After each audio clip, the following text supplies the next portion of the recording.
Oleh guys, tuna hian YouTube channel name thak tan kan ron tilang dona ha har lo te ni thil toite video toite kan tilang lok don masaberin YouTube pa hian kan lu tanga chuanin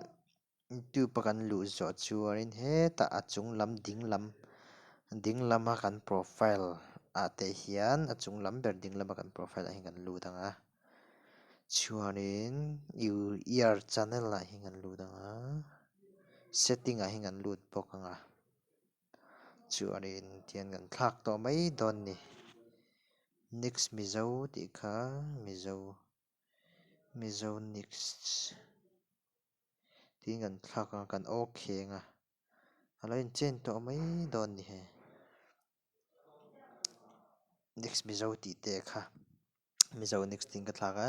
tuna kan thlak let le don ni next mizo tih khan profile kan lut lenga ear channel a hi kan lut lenga setting a hi kan lut lenga ayan